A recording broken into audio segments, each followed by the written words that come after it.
اس دنیا میں حاصل لا حاصل کچھ ہے ہی نہیں۔ اوپر والی ذات جب تک آپ کا ساتھ نہیں دیتی تب تک آپ بے بس، لاچار، مجبور محسوس کرتے ہیں۔ اللہ چاہے تو آپ کو سب مل سکتا ہے، اور اگر وہ چاہے تو آپ کچھ نہیں کر سکتے۔ خود کو اللہ کی سپرد کر دیں، پھر جو چیز آپ کو پسند ہے، جس وقت آپ کو چاہیے، آپ کی جھولی میں بغیر کہے ڈال دی جائے گی۔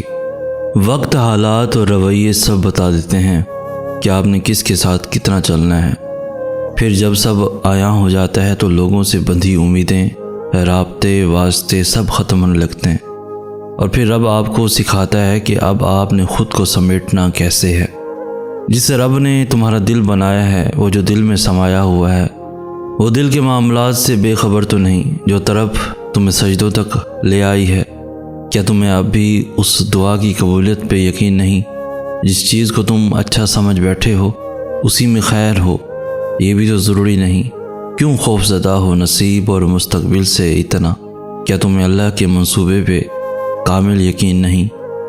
کبھی کبھی ہم صبر کے جس مقام پہ ہوتے ہیں وہاں پہ بہت کچھ برداشت کر کے گزرے ہوتے ہیں، اور پتہ ہے یہ مقام انسان کو سمجھدار بنا دیتا ہے، لوگوں کے رویوں کی سمجھ آنے لگ جاتی ہے۔ زندگی میں بہت کچھ بدلتا ہے، بہت کچھ ہوتا ہے جو ہماری مرضی کا نہیں ہوتا، بہت کچھ ایسا ہے جو چھوڑنا پڑے گا، بہت کچھ اپنانا پڑے گا، لیکن ایسا نہیں ہے کہ تم پانے کی کوشش ہی نہ کرو، حاصل کرنے کی کوشش ضرور کرنا۔ جو لوگ بغیر کوشش کیے ہی اپنے خوابوں کو قربان کر دیتے ہیں نا، اور آخر میں سارا الزام قسمت یا نصیب پہ بات ڈال کر خود کو تسلی دیتے ہیں، وہ واقعی ہی اس قابل نہیں ہوتے کہ انہیں وہ چیز ملے، کیونکہ تم اس بات کا فیصلہ نہیں کر سکتے کہ تمہیں کیا ملے گا اور کیا نہیں۔ اگر کوشش کرو گے تو ضرور ملے گا، کیونکہ صلہ اللہ نے دینا ہے۔ کیا حاصل اور کیا لا حاصل، کسی چیز کو پا لینے کے لیے ہر ممکن کوشش کرنا، اور جب وہ چیز حاصل نہ ہو تو آنسو بہانا، شکوے کرنا، ہر چیز سے منہ پھیر لینا، اور پھر آخر میں اللہ کے سامنے یہ کہہ دینا کہ جیسے تو چاہے۔ اے اللہ، میں نے تجھے وہ فاصلے سونپے جن کی مسافتیں مجھے معلوم نہیں، وہ راستے جن کی منزلیں مجھے نظر نہیں آتی، وہ امیدیں کہ جن کا بھرانا محال لگتا ہے، وہ دعائیں جن کی قبولیت کا میں وقت نہیں جانتا، وہ نعمتیں جن کے حصول کے اسباب میسر نہیں۔ تو اپنی صفات کی برکت سے ان سب کو پورا کر دے یا رب۔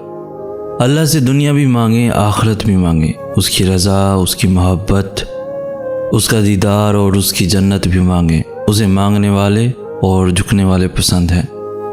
ہم مانگ مانگ کر تھک جاتے ہیں، پر وہ دے دے کر نہیں تھکتا۔ وہ کبھی ناراض نہیں ہوتا، کبھی نہیں اکتا تھا کہ تم تو مانگتے ہی رہتے ہو، بلکہ وہ تو تب ناراض ہوتا ہے جب ہم اس سے مانگنا چھوڑ دیتے ہیں۔ اتنے کریم، اتنے محبت کرنے والے، عطا کرنے والے رب سے مانگتے ہوئے نہ جھجکا کریں۔ اس سے نہیں مانگیں گے تو کس سے مانگیں گے؟ وہ نہیں دے گا تو اور کون دے گا؟ تم مجھے پکارو، میں تمہیں جواب دوں گا۔ نعمتوں میں سے ایک بہت بڑی نعمت ذہنی سکون کی بھی ہے، اور یہی نعمت اگر چھن جائے تو اس جیسی محرومی بھی کوئی نہیں ہو سکتی۔ ہم ساری زندگی لوگوں سے گھرے رہتے ہیں، کچھ زندگی میں شامل ہوتے ہیں تو کچھ چلے جاتے ہیں، یہ سلسلہ یوں ہی جاری رہتا ہے۔ کئی بار ہم جن لوگوں کو اپنے پاس رکھنے کی کوشش کرتے ہیں وہ ہمیں ایسی اذیت دیتے ہیں جو ہمیں اندر ہی اندر کھوکھلا کر دیتی ہیں۔ یہ وہ ہوتے ہیں جن کا انتخاب ہم کرتے ہیں اپنے لیے، پھر آتے ہیں وہ جنہیں قسمت ہمارا بناتی۔ وہ اس نفاست سے سمیٹتے ہیں، ہر شے کے بکھرنے کا خوف بھی نہیں رہتا، جن کی موجودگی کا احساس آہستہ آہستہ چہرے کے وہ سارے رنگ ہمیں لوٹا دیتا ہے جو پھیکے پڑ گئے تھے۔ ہمارے لیے جو خاص بنتا چلا جاتا ہے، اکثر ہم ان کے لیے عام سے ہو جاتے ہیں کہ انہیں ہمارے کھو جانے کا بھی ڈر نہیں رہتا۔ ہماری اہمیت شیلف پہ رکھی اس کتاب سی ہوتی ہے جسے مہینوں بعد کھولو تو بھی تحریریں وہی رہتی ہیں۔ قدرت اتنا پرفیکٹ ہے کہ آپ کے ہر عمل کا بدلہ ضرور لوٹاتی ہے۔ سکون فراہم کیجیے، یہ لوٹ کر آپ کے پاس آ جائے گا۔ کسی کی آنکھوں میں آنسوؤں کا سبب ہے تو بھی انتظار کیجیے۔ کچھ لوگوں اور ان سے جڑی یادوں کو بھلانا مشکل ہوتا ہے، جیسے کچھ خوابوں اور ان سے جڑے جذبوں کو۔ وجہ بس یہ ہے کہ ہم نے کبھی ان سے محبت کی تھی، ایک زندگی ان کے سنگ گزاری تھی۔ ٹھیک اسی طرح کچھ لوگوں سے دل ایسے بیزار ہوتا ہے کہ جیسے اب عزت کا کوئی مقام باقی نہیں ان کے لیے۔ ہاں، کچھ نفرتیں، کچھ الجھنیں جو دل مٹانا نہیں چاہتا، سلجھا نہیں پاتا، مگر ایسا ہے کہ زندگی کی ایک بڑی سادہ سی کہانی ہے، یہاں سب فانی ہے کہ دل پلٹ جاتے ہیں، ایسے کہ انسان پھر پلٹ کر نہیں دیکھتا۔ وقت، حالات اور رویے سب بتا دیتے ہیں کہ آپ نے کس کے ساتھ کتنا چلنا ہے۔ پھر جب سب آیا ہو جاتا ہے تو لوگوں سے بندھی امیدیں، رابطے، واسطے سب ختم ہونے لگتے ہیں، اور پھر رب آپ کو سکھاتا ہے کہ اب آپ نے خود کو سمیٹنا کیسے ہے۔ تمہیں پتہ ہے احسن، انسان ٹھوکر کھا کر بہتر چلنے کا سلیقہ سیکھتا ہے۔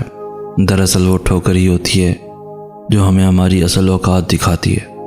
ہم جو خود کو ایک الگ بے ترتیب کی حامل سمجھنے لگتے ہیں تو ایک ٹھوکر ہمیں سیدھا کر دیتی ہے، جو ہمیں یہ کہہ کر آئینہ دکھاتی ہے کہ بہت بادشاہی کر لی تم نے ان ریت کے محلوں میں، بہت اڑ لیے تم بنا پنکھ کے آسمانوں میں، دیکھو اب کہاں ہو، ہر طرف مٹی ہی مٹی ہے، یہی تمہاری اصل اوقات ہے۔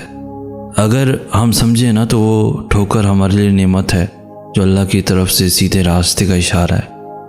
بہت سے اپنا راستہ بدل لیتے ہیں اور بہت سے لنگڑا کر اسی راستے پر اپنا سفر جاری رکھتے ہیں، اور میں نے بھی یہی کیا ہے، اس بار اپنا راستہ بدل لیا ہے۔